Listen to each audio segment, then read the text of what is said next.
কিন্তু বক্তব্য দিতে হচ্ছে আমরা ইসলামী সমাজ গঠন আন্দোলন করছি। ক্ষমতাসীনদেরকে ক্ষমতা থেকে নামিয়ে ক্ষমতা দখল করার জন্য নয়, কিন্তু তারপরেও আমাদেরকে ইসলামী সমাজ গঠন আন্দোলন গড়ে তুলতে হচ্ছে।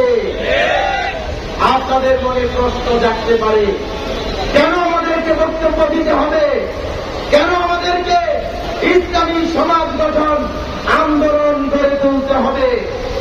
কারণ সৃষ্টির সেরা মানুষের জন্ম থেকে মৃত্যু পর্যন্ত জীবনের সকল দিক ও বিভাগকে গঠন এবং পরিচালনার মাধ্যমে দুনিয়ায় সকল সমস্যার সমাধান এবং আখিরাতের জাহান্নাম থেকে মুক্তি পেয়ে জান্নাত লাভের লক্ষ্যে সৃষ্টিকর্তা আল্লাহ রাব্বুল আলামিন তার পক্ষ থেকে কল্যাণকর পরিপূর্ণ একমাত্র সংবিধান নাযিল করেছেন, আল কোরআন। কিন্তু দুঃখের বিষয় হল চিরশত্রু ইবলিসের চক্রান্তের শিকার হয়ে দুনিয়ার ক্ষমতা, আধিপত্য আর বস্তু সামগ্রীর মোহে আচ্ছন্ন হয়ে ইসলাম সম্পর্কে সঠিক জ্ঞান না থাকার কারণে এই সৃষ্টির সেরা মানুষ আজকে আমাদের প্রিয় মাতৃভূমি বাংলাদেশ সহ বিশ্বের প্রতিটি রাষ্ট্রে তাদের স্বাধীন জীবন সমাজ রাষ্ট্র গঠন পরিচালনায় কল্যাণকর পরিপূর্ণ একমাত্র সংবিধান আল কোরআন গ্রহণ না করে আল কোরআন বিরোধী সংবিধান, যার নাম রাখা হয়েছে গণতন্ত্র, রাজতন্ত্র, সমাজতন্ত্র, একনায়কতন্ত্র ইত্যাদি। কি সমস্যা হল? আজকে বাংলাদেশ 54 বছর স্বাধীন হয়েছে, আল কোরআন বিরোধী সংবিধান গণতন্ত্র নিয়ে পরিচালিত হচ্ছে। এই দেশে শতকরা প্রায় 92 জন লোক নিজেদেরকে মুসলিম পরিচয় দেয় এবং অন্যান্য ধর্মাবলম্বী আরো 8% লোক রয়েছে, তাদের ভিতরে মিল মহব্বত নাই, দলে উপদলে বিভক্ত।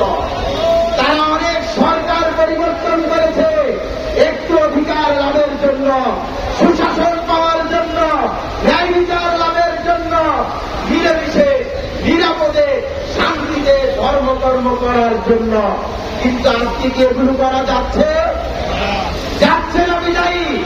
তারা সরকার পরিবর্তন করে আবার সরকার আনে, কিন্তু এত সরকার পরিবর্তন হলো আল কোরআন বিরোধী সংবিধান গণতন্ত্র কি পরিবর্তন হয়েছে?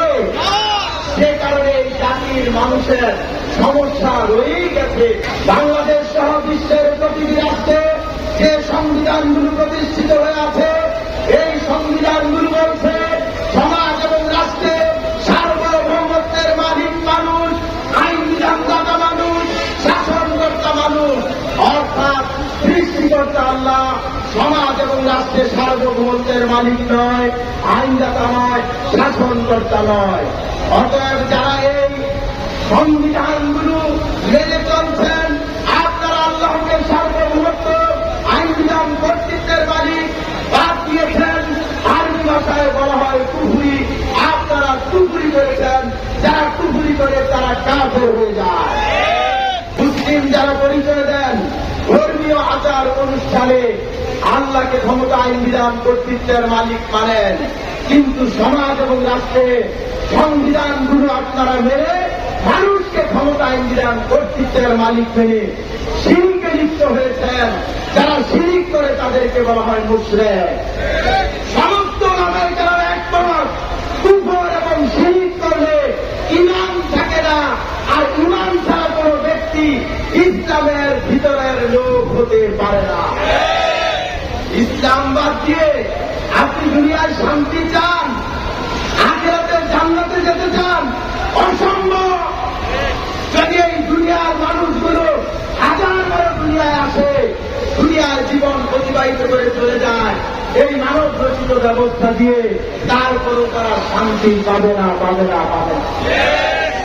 এই শান্তির জন্য এক একমাত্র ব্যবস্থা হচ্ছে ইসলাম, আর একমাত্র সংবিধান হচ্ছে আল কোরআন।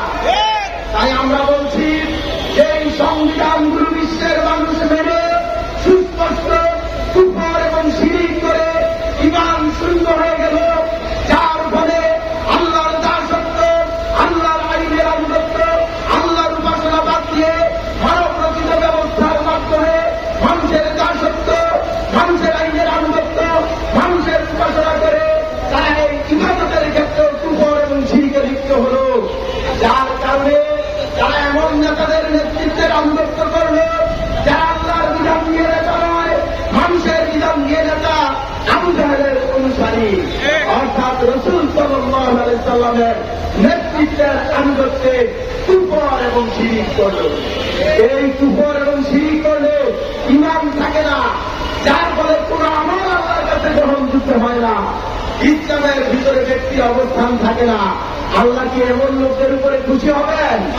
এই বিশ্ব জগতের যিনি মালিক, তিনি যদি কোন জাতির উপর অসন্তুষ্ট হন, ওই জাতি কি কোন সমস্যার সমাধান করতে পারে? সরকার যতই পাল্টাক শান্তি কি পাবে? আর এক স্বৈরাচার সরাবেন, নতুন রূপে নতুন স্বৈরাচারের আগমন হবে।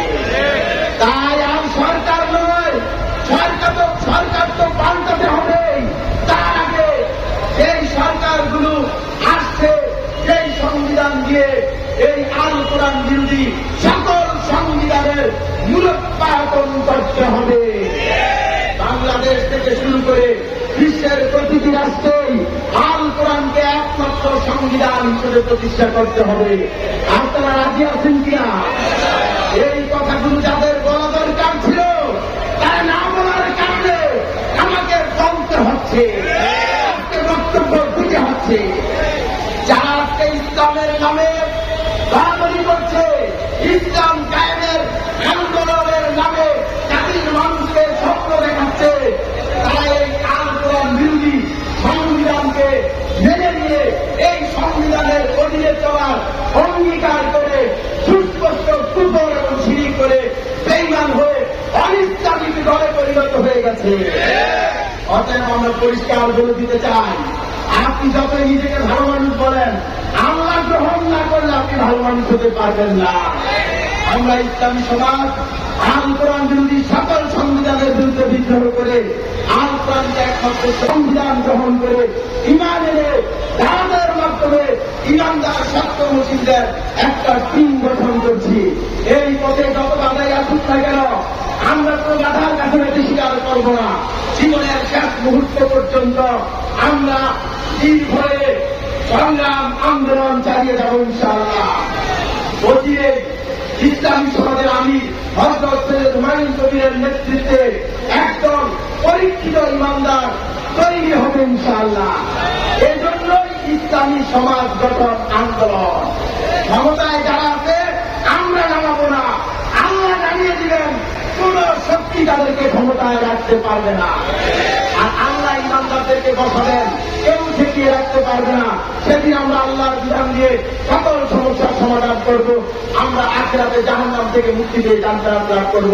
আল্লাহ রাব্বুল আলামিন সেই লক্ষ্যে আমাদেরকে কবুল করুক। সকল বলি আমিন।